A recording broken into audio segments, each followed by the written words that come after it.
उत्तराखंड आज अपने 25 साल पूरे कर चुका है। इन 25 सालों में राज्य ने पहाड़ों से मैदानों तक विकास की लंबी यात्रा तो की, लेकिन एक सवाल है जो आज भी वही का वही खड़ा है।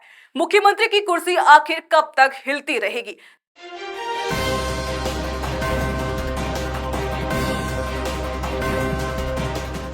नमस्कार, मैं हूं किरण रावत और आप देख रहे हैं समाचार फॉर यू।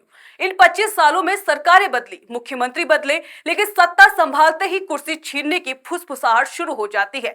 नित्यानंद स्वामी से लेकर मौजूदा मुख्यमंत्री पुष्कर सिंह धामी तक शायद ही कोई ऐसा चेहरा रहा हो जिसे अपने कार्यकाल में कुर्सी बचाने की अटकलों और सियासी दाव पेचों का सामना न करना पड़ा हो। अब बड़ा सवाल ये है, क्या ये महज राजनीतिक अफवाहें हैं या फिर इसके पीछे कोई एक ऐसा सिस्टम है जो स्थिर सरकार को पसंद ही नहीं करता? और अगर ऐसा है तो इसकी कीमत कौन चुका रहा है? सत्ता, प्रशासन या उत्तराखंड का विकास? 25 साल, कई सीएम, हर बार कुर्सी हिलाने का शोर। नित्यानंद स्वामी से लेकर पुष्कर सिंह धामी तक उत्तराखंड की सियासत में सीएम बदलों की परंपरा।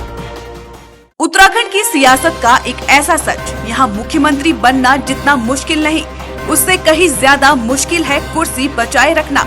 राज्य गठन से लेकर आज तक शायद ही कोई ऐसा मुख्यमंत्री रहा हो जिसके कार्यकाल के दौरान उसके हटने की अटकलें न उड़ी हो। नित्यानंद स्वामी से लेकर मौजूदा मुख्यमंत्री पुष्कर सिंह धामी तक शायद ही कोई ऐसा चेहरा रहा हो जिसे अपने कार्यकाल के दौरान कुर्सी बचाने की अटकलों और सियासी दाव पेचों का सामना न करना पड़ा हो। राज्य के 25 साल के इतिहास में यह सिलसिला किसी अपवाद के बजाय एक परंपरा जैसा बन गया है। सरकार बनते ही सत्ता के गलियारों में फुसफुसाहट शुरू हो जाती है। राजनीतिक दल अक्सर इन चर्चाओं के लिए एक दूसरे को जिम्मेदार ठहराते हैं। कभी इसे विपक्ष की साजिश बताया जाता है तो कभी अंदरूनी गुटबाजी का नतीजा। लेकिन सियासत के जानकारों की माने तो इस पूरी कवायद के पीछे केवल राजनेता ही नहीं बल्कि एक मजबूत और प्रभावशाली अधिकारियों की लॉबी की भूमिका भी बार बार सवालों के घेरों में आती रही है। आरोप है कि सत्ता में बैठे मुख्यमंत्री अगर कुछ अधिकारियों के लिए असहज हो जाते हैं, उनके कामकाज पर लगाम लगाने लगते हैं या फिर नियम कानून के तहत फैसले लेने पर जोर देते हैं तो वही अधिकारी लॉबी सक्रिय हो जाती है। इस लॉबी को एक ही कुर्सी पर लंबे समय तक एक ही चेहरा दिखाई देना रास नहीं आता। वजह साफ है, स्थायित्व के साथ जवाबदेही भी बढ़ती है और यही जवाबदेही कुछ लोगों के हितों पर चोट करती है। उत्तराखंड में मुख्यमंत्री बदले जाने की चर्चाओं का इतिहास गवाह है कि जैसे ही कोई सीएम प्रशासनिक कसावट लाने की कोशिश करता है, तब दिल्ली दरबार, विधायकों की नाराजगी, नेतृत्व परिवर्तन जैसी अफवाहें हवा में तैरने लगती है। कई बार यह चर्चाएं इतनी तेज कर दी जाती है कि जनता को लगने लगता है मानो सरकार गिरने ही वाली हो, जबकि हकीकत में सत्ता संरचना वैसी की वैसी बनी रहती है। इस पूरे खेल में कुछ ऐसे राजनीतिक चेहरे भी सामने आते हैं जिन्हें अक्सर प्यादे कहा जाता है। ये वे लोग होते हैं जो ना तो बड़े फैसले लेने की स्थिति में होते हैं और ना ही जनाधार के दम पर नेतृत्व को चुनौती दे सकते हैं, लेकिन अधिकारियों की लॉबी के इशारों पर माहौल बनाने का काम जरूर कर लेते हैं। नतीजा यह होता है कि सत्ता अस्थिर दिखने लगती है और प्रशासनिक मशीनरी पर उसका सीधा असर पड़ता है। अगर हालात ऐसे ही बने रहे तो इसका सबसे बड़ा नुकसान राज्य के विकास को होगा।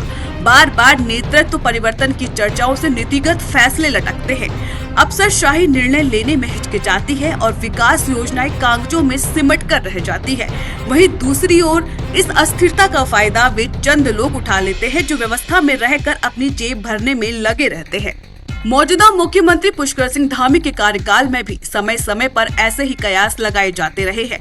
कभी चुनावी परिणामों के बाद तो कभी प्रशासनिक फैसलों को लेकर उनकी हटने की अटकलें तेज कर दी गई। हालांकि हर बार ये चर्चाएं महज अफवाह साबित हुई, लेकिन सवाल वही बना रहा, क्या उत्तराखंड में कोई मुख्यमंत्री बिना विवाद और बिना कुर्सी हिलने के डर के अपना कार्यकाल पूरा कर पाएगा? आज जरूरत इस बात की है कि राज्य की राजनीति स्थिरता को प्राथमिकता दे। अधिकारियों और राजनेताओं दोनों को यह समझना होगा कि बार बार कुर्सी हिलाने की कोशिशें अंततः राज्य और जनता के हितों के खिलाफ जाती है। वरना इतिहास यही लिखेगा कि उत्तराखंड में सरकारें भले ही बदलती रहे या ना बदले, लेकिन सीएम हटाओ की राजनीति कभी नहीं थमी। फिलहाल उत्तराखंड की राजनीति एक ऐसे मोड़ पर खड़ी है जहां सबसे बड़ी जरूरत स्थिरता की है।